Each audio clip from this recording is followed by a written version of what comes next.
Hey everyone, Jason from Makera here with another Carvera how-to, and in this one we're looking at how to set up and use the Carvera Desktop CNC with the Fusion 360 CAM program. The Carvera Desktop CNC is compatible with a wide range of CAM programs in addition to Fusion 360. You can find tutorials and guides for all of these programs on the Makera wiki site and official YouTube channel. In order to manufacture a part with the Carvera using Fusion 360, we first need to import the Carvera's profiles and tools into the Fusion 360 machine libraries. You can download these profiles on the Makera website or on the Makera wiki page under software. After downloading and unzipping the Carvera profile folder, launch Fusion 360 and switch to the manufacturing window. Open the machine library and go to your list of local machines. Then click the import button. You should be able to import profiles for both the Carvera 3-axis and Carvera 4-axis if you equip your Carvera with the optional 4th-axis module. So now that we've imported the Carvera's profiles, we can prepare designs to be manufactured for the Carvera using Fusion 360.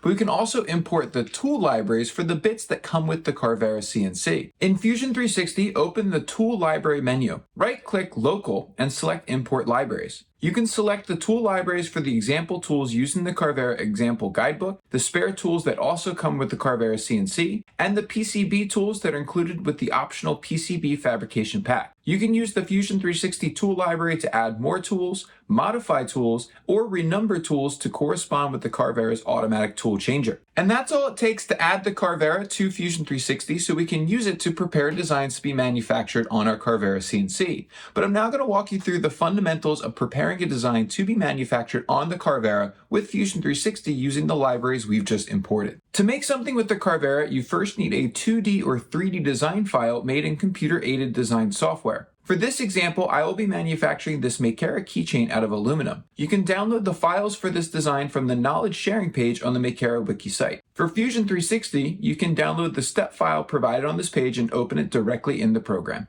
So whenever we implement a project using a CNC machine like the Carvera, it's important to understand this is a subtractive manufacturing process, meaning we're actually going to insert a piece of stock and remove material in order to create our final product. Because of this, we typically want to identify the material or stock as well as the tool bits we have available before diving into our project. For this keychain example, I will be using a piece of aluminum that is 100 by 100 by 5 millimeters from the examples material kit included with every Carvera. There are also a number of bits that come with the Carvera CNC which we can use for working with metal and that we will be using in this example project. We will be using the 0.2 millimeter 30-degree V-bit, the 12 millimeter single flute end mill, and the 2 millimeter drill bit from the examples pack. So now that we know what material and bits we have available, let's dive into preparing this design to be manufactured using Fusion 360. The first step for a CNC job is to click Setup to create a new CNC project. We can then select the Carvera's 3-axis profile for our machine, and we want to adjust the work coordinate system to correspond with the Carvera so that Z is up, Y is towards the back, and X is towards the right side. Ensure the keychain part is also selected as the model. While it's not required, I typically like to adjust the stock to match the piece of material I will be using. By selecting fixed box size, I can select the stock to match my 100 by 100 by 5 millimeter aluminum stock that I'm using in this project. I can also use offsets to adjust the position of the part within the stock, like setting an offset for the model from 10 millimeters to the left and front edges. We can also adjust the origin point for this part under the Part Position tab. I typically like to set a stock box point to the bottom left corner of my stock, which will correspond to the anchor point I align my stock to within the Carvera. However, it's important to note that these offsets and origin positions can always be adjusted later in the Carvera controller during manufacturing. You could also name this job under the Post-Processing tab, such as Keychain Demo, but this can also be adjusted at a later time. After setting up our job, press OK. This automatically saves changes made, and we can always go back into the Setup menu to make adjustments by right-clicking on it, then selecting Edit from within the browser. So looking at this part, there are 3 toolpaths that we need to perform in order to manufacture it. We typically align our toolpaths so we go from least detail to most detail, and we often typically save the outer edge cut for last. The first toolpath we will do is drilling the hole at the top of the part. In Fusion, select Drill from the drilling menu. We can then select our tool. The 2 millimeter bit that comes with the Carvera can be found in the spare tools library that we imported earlier.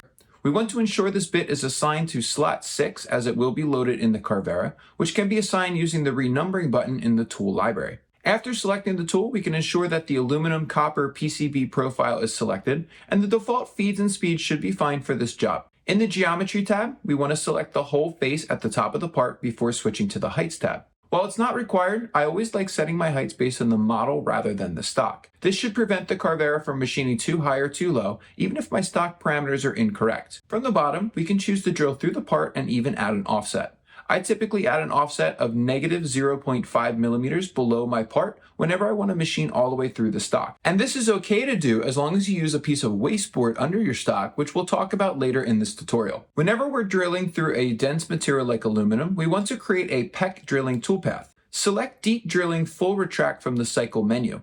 This will fully retract the drill bit after drilling a depth of 0.2 millimeters to allow for chip evacuation. After pressing OK, your parameters will be saved. We can then simulate this toolpath from the Actions menu to preview it and confirm that this looks as it should. The next toolpath we're going to create is the Makera logo on the face of this part. Typically, this is called a pocket, and you would usually use a 2D pocket function to machine a simple design like this. However, as the pockets in this example part are rather small and will be machined using a V-bit, this scenario can be more effectively machined using a 3D pocket clearing operation in Fusion 360. After creating a 3D pocket clearing operation, select the 0.2 millimeter V-bit for engraving from the examples tools, which will be set as tool number 2. We want to select the aluminum preset, and the default feeds and speeds should be fine for this project. Under Geometry, we want to select the pockets of the logo design. I can choose to select all pockets on the same plane, as each pocket in the design are at the same depth. We can turn rest machining off, as we will be machining these pockets with just one tool. For my heights, I will again set this based on my model, and the bottom height will be set as a selection, which is the bottom face of one of my pockets.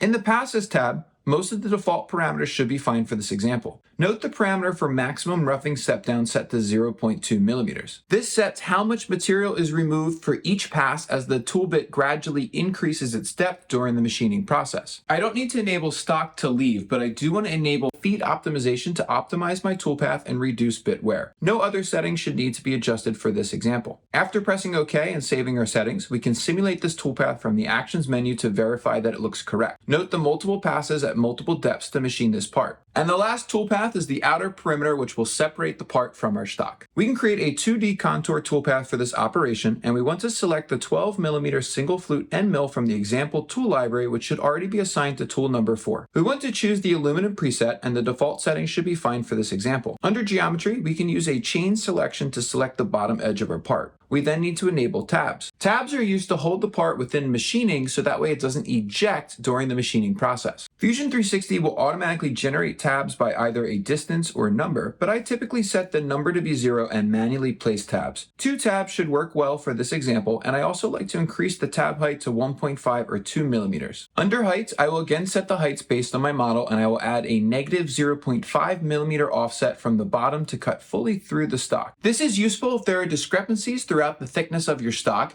but the Carvera's automatic leveling system can also be used to accommodate this. We need to enable multiple depths so this toolpath will be completed in multiple passes. I typically enable even step downs to control the height for each step down, as well as finish only at final, which saves the finishing pass until the very end, reducing the overall machine time. Lastly, enable feed optimization and press OK to simulate and preview this toolpath from the Actions menu. Once everything looks good, we can generate a G-code file using the post-processing window. Ensure the Carvera 3-axis profile is enabled, as well as that your units are set for millimeters. We also want to check the Operations tab to ensure each toolpath is selected unless you intentionally want to skip some of the toolpaths you've created. You can also rename the file before pressing Post to save this to a set location on your computer. So now that we've created our G-code file using Fusion 360 CAM, we can set up the Carvera to begin manufacturing. We can secure the aluminum stock over a piece of wasteboard so it's aligned with anchor point 1. I recommend that you use at least 2 top clamps in addition to the machine screws in order to ensure that your stock is secured effectively. We also want to verify that our bits are located in the correct positions which correspond to the toolpaths created in Fusion 360. The 30° 0.2 millimeter V-bit should be loaded in tool slot 2,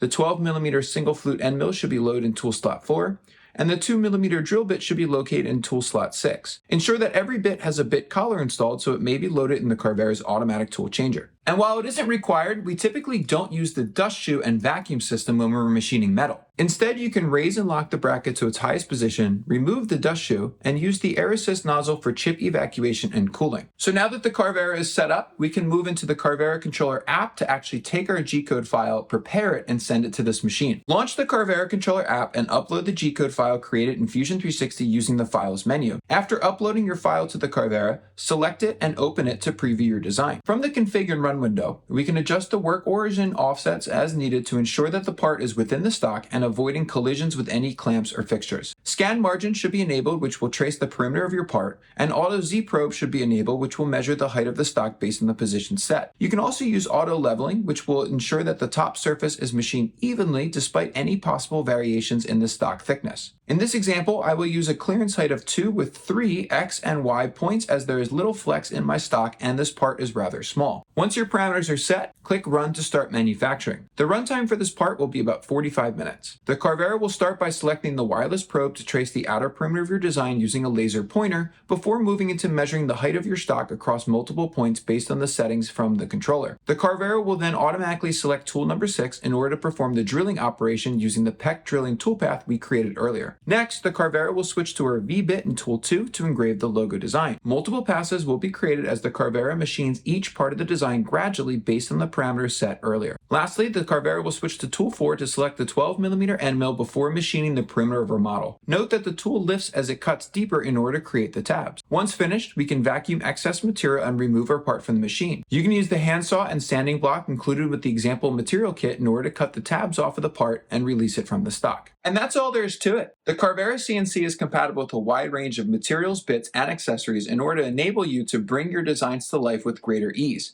And thanks to its compatibility with multiple CAM programs, the automatic tool changer, and other built-in safety and calibration features, this has never been easier than with the Carvera Desktop CNC. Thanks for watching. Please don't forget to subscribe and stay tuned for future how-tos, guides, and tutorials on the Makera channel.